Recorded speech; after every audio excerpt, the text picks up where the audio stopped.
Hey, what's going on everybody? This is NGS and welcome back to another video. It's time for another First Impressions. I haven't done one of these in a while, but a game came out recently and it's a game that I've been somewhat anticipating, somewhat excited for, but it wasn't until the very last minute where I just decided, man, I haven't bought any games for 2015 yet.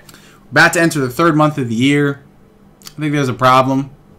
Well, not a problem for me, but definitely a problem for my backlog. Today I'm going to be talking to you guys about a game that I picked up. Well, it came out Tuesday, but I picked it up Wednesday. That game is Dragon Ball Xenoverse for the PlayStation 4. Now, like I said earlier, this is a first impressions video, so this is only me coming at you from 3 to 4 hours of gameplay. What happened was on Wednesday I did a live stream, which I'm sure a lot of you guys probably checked out. You know, it was hilarious. A lot of hijinks went on, a lot of me sucking at the game for the most part. But if you want to check that out, twitch.tv/NGStheshow, you can see it in its entirety there. I uploaded a bit of it to my second channel, NeoGameSpark 2. However, due to some copyright related things in regards to the song, Chala Head Chala, the first part was muted, so only the second part is up now. So yeah, twitch.tv/NGStheshow if you want to check that out. Anyway, back onto Dragon Ball Xenoverse. Now, I know a lot of people, myself included, going into this game, we approach it like every other anime-related video game. You know, what is there to get excited about? It's the same old game, same old story, blah, blah, blah, blah, blah. You know, we haven't had a good Dragon Ball Z game in who knows how long. If you're one of those people who have those opinions and are skeptical or on the fence about Dragon Ball Xenoverse, throw all those opinions out the window. Throw them out the window. I don't care if you don't want to throw them out the window because you might litter somewhere. Not. Throw it in a garbage bag, a black garbage bag. Take that garbage bag, drive over to like the side of a cliff, throw it over the cliff. Would that still be considered?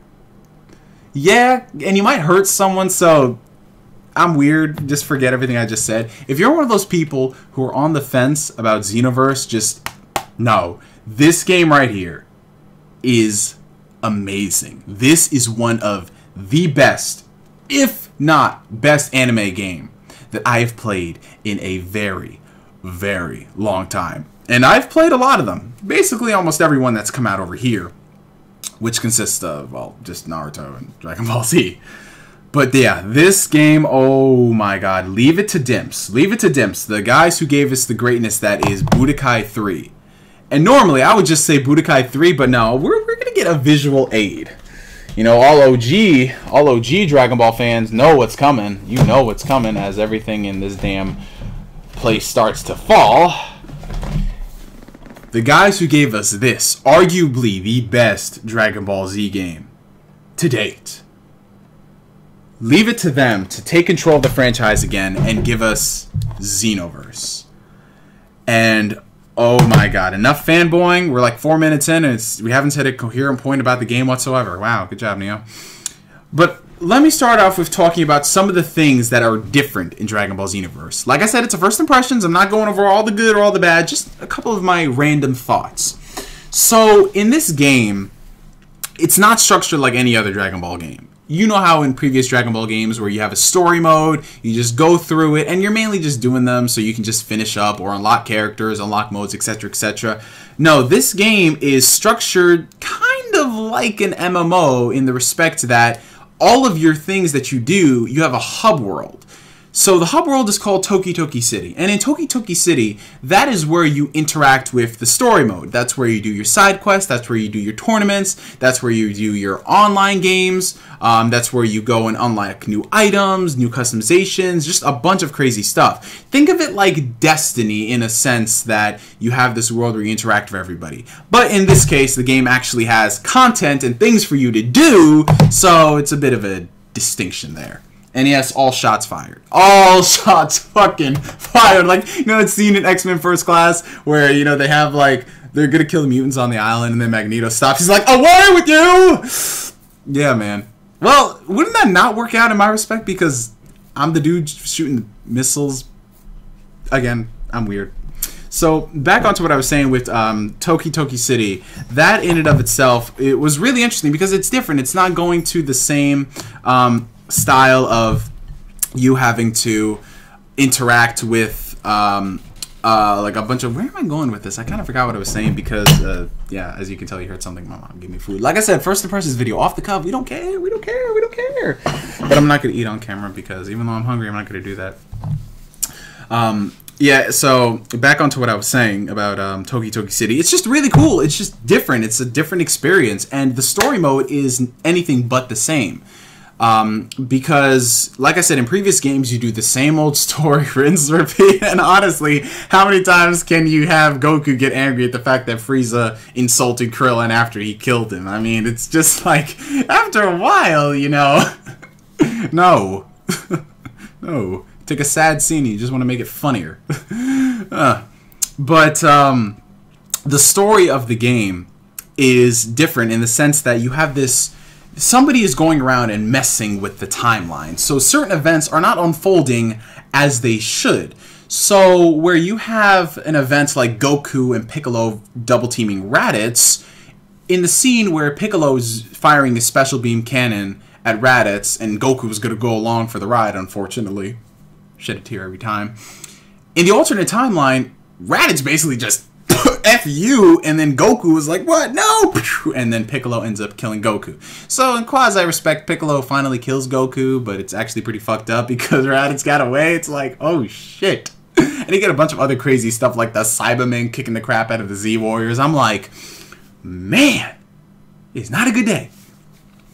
And that's where you come in. You are the next Dragon Ball Warrior because it has a create a character function. And with this create a character function, you can design your own character from 5 different races. There's Human, Saiyan, Majin, Namekian, and whatever the heck Frieza is. I don't know what the exact name was, but yeah, you can have your person look like Frieza. And then from there, the customization is actually not as limited as I thought it was. When you first start out, it is going to be kind of limiting, but the more you unlock in the game, you can put some crazy stuff on your characters. You can make them look really unique and different from everybody else. When you go into the Hub City, of course, you're going to see some people that look the same, but as you go further along, you're going to see a lot of differences in the characters. Man, I really wish that Destiny had a great customization system. Oh man, shots fired on this video too damn hard. But yeah, so that's pretty cool, and your character is basically the guy who's there to fix the events in the timeline. As expected, but it's nice. And then from there you have the side missions called Parallel Quests. And with Parallel Quests, that's where you and a group of your friends get together and you can take down some of these time alternating things and just events that are different in the timeline. And it was pretty awesome, to say the least. I mean, I was able to play on stream with some people, Pathogeofreed and this boy named Taylor. We were able to go through the missions, and we had no lag whatsoever, so that was pretty cool. I can't really speak on the servers since then, since more people have bought the game. Maybe the servers have become overloaded, but if the servers aren't really holding up as they should, I have to say this. This is one feature that we've been requesting for the longest in the Dragon Ball game. An online-centered, an online functioning game that's not just 1v1.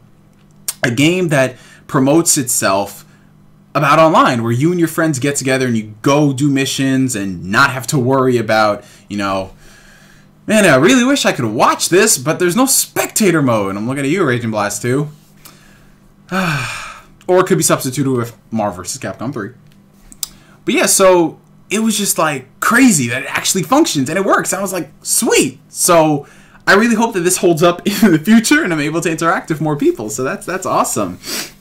And then from there, the last thing I want to focus on is in the world of Toki Toki City is how you're able to basically train under legacy Dragon Ball characters. And what I mean by that is you can interact with people like Piccolo, Vegeta, Krillin, and you can learn from them. And it's not just you fighting them and you getting their technique and that's it. It's like, bye! No, it's not like that at all. You actually keep coming back to them and learning. So it's like an MMO to some respect, which was really interesting. And if anyone's asking who I am, I'm teaching under. Of course, I'm going with Mr. Piccolo because if you can survive under Piccolo, you can survive under anybody. Screw that Prince of Saiyan, the Prince of Smack Talk, Prince of Ego, Prince of getting his ass kicked by Android 18. Oh, when I do the full review, this joke is coming back and we are going to be having an instant replay of this dude getting his ass kicked by 18. Vegeta's cool and all, but no.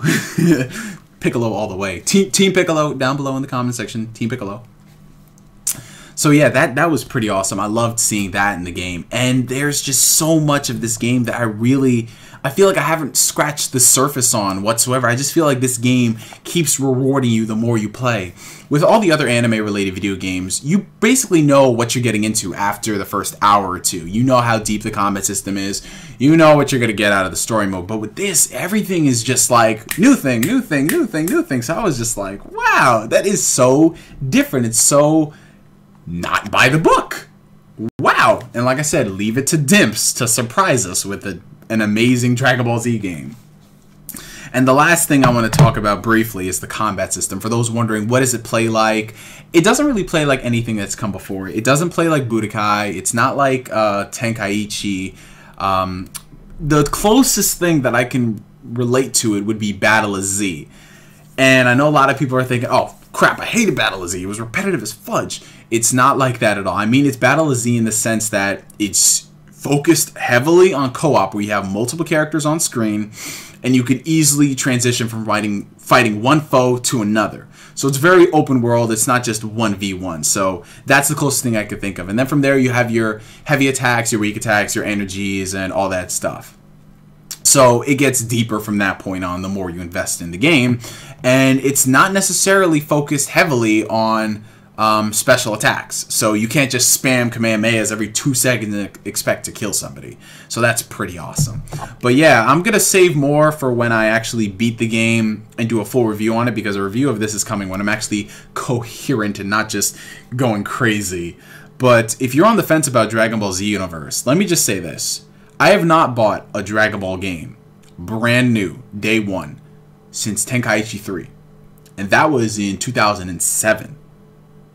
Since then, every Dragon Ball Z game I've picked up has either been at a cheaper price or it's been gifted to me.